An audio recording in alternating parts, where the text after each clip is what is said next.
The ultimate sports में आप सभी को अभिषेक सरकार का नमस्कार। तो आज की कहानी सारे हिंदुस्तानियों को गर्व से सर ऊंचा करने पे मजबूर कर देगी। आज की कहानी है एडोल्फ हिटलर और मेजर ध्यानचंद के मुलाकात की। ऐसा क्या हुआ जब दोनों मिले और हिटलर को क्या जवाब दिया मेजर ध्यानचंद ने कि उस दिन मेजर ध्यानचंद पे पूरे हिंदुस्तानियों को गर्व था। ये पूरी कहानी जानने के लिए ये वीडियो एंड तक देखिए और हमारे चैनल को सब्सक्राइब कर लीजिए, क्योंकि ऐसी इंटरेस्टिंग कहानियाँ हम लगातार हर हफ्ते लेके आते रहते हैं। दोस्तों, ये कहानी है 1936 के ओलंपिक्स की। इससे पहले 1932 और 1928 में इंडिया हॉकी में गोल्ड मेडल जीत चुका था। इंडिया को यकीन था कि 1936 में भी इंडिया गोल्ड मेडल जीतेगी, पर 1936 वाला जो ओलंपिक था वो हो रहा था बर्लिन में, यानी जर्मनी में। और ये जर्मनी के गर्व के लिए बहुत ज़रूरी था ये ओलंपिक्स में सबसे ज़्यादा मेडल जीतना, स्पेशली हॉकी में गोल्ड मेडल जीतना, क्योंकि हिटलर का सम्मान दांव पे लगा था। और हिटलर ने ये चैलेंज किया था कि हम लोग ओलंपिक में सबसे ज़्यादा मेडल जीतेंगे और हॉकी में भी गोल्ड मेडल जीतेंगे। इंडिया और जर्मनी के बीच प्रैक्टिस मैच हुआ हॉकी का। जर्मनी ने इंडिया को 4-1 से प्रैक्टिस मैच में हरा दिया। इसके बाद मानो जर्मन टीम ओवर कॉन्फिडेंट हो गई। हिटलर हंस रहे थे इंडियन टीम के ऊपर और हिटलर को पूरा यकीन हो गया था इस बार तो गोल्ड हम ही जीतेंगे। उसके बाद तुरंत मैच खत्म होते ही भारतीय कप्तान ध्यानचंद ने तुरंत इंडिया में एसओएस टेलीग्राम भेजा।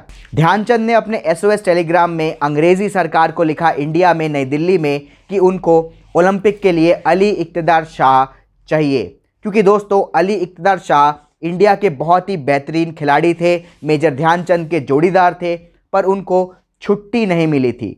जो ध्यानचंद थे वो भी इंडियन आर्मी में थे, अली इक़्तिदार भी इंडियन आर्मी में थे, पर अली इक़्तिदार को छुट्टी नहीं मिली थी, जिसकी वजह से वो जर्मनी नहीं जा पाए थे ओलंपिक खेलने के लिए। ध्यानचंद की चिट्ठी के बाद, टेलीग्राम के बाद जल्दी जल्दी अली इक़्तिदार शाह को जर्मनी भेजा गया। इसके बाद दोस्तों क्या था, इंडिया और जर्मनी एक बार फिर भिड़े ओलंपिक हॉकी के फाइनल मैच में। स्टेडियम खचाखच भरा हुआ और एडोल्फ हिटलर वो मैच देखने आए थे। एडोल्फ हिटलर पूरे कॉन्फिडेंट थे कि जर्मनी मैच जीतेगी जीतेगी। यहाँ तक कि एडोल्फ हिटलर ने इंडियन टीम को इनवाइट भी कर दिया था कि मैच जीतने के बाद हम एक पार्टी रखेंगे, उस पार्टी में जर्मन टीम का सम्मान बढ़ाने के लिए इंडियन टीम भी वहाँ पे आएगी।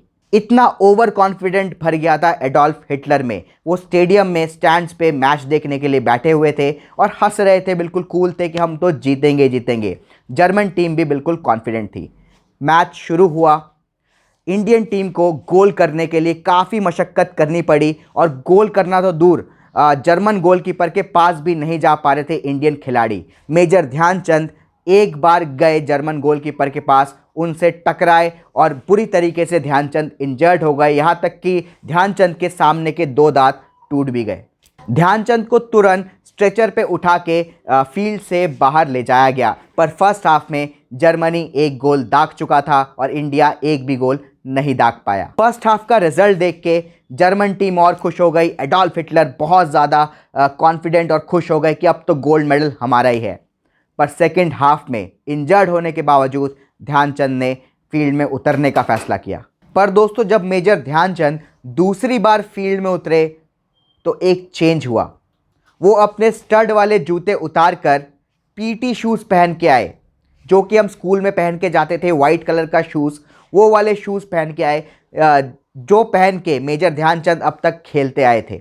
हालांकि उस समय उनका नाम मेजर ध्यानचंद नहीं था, वो नायक थे। वो इंडियन आर्मी में उनकी पोस्ट नायक थी, जो कि बहुत बड़ी पोस्ट नहीं होती है। तो उसके बाद जैसे ही ध्यानचंद पीटी शूज़ पहन के पहुँचे, सेकेंड हाफ स्टार्ट होते ही ध्यानचंद ने लगातार 3 गोल दाग दिए जर्मन गोल में, जिसको देख के एडोल्फ हिटलर बुरी तरीके से तिलमिला गए और मैच बीच में ही छोड़ के चले गए। मैच खत्म हुआ, रिजल्ट था 8-1 से इंडिया ने जर्मन टीम को हरा दिया था और लगातार तीसरी बार गोल्ड मेडल जीत लिया था।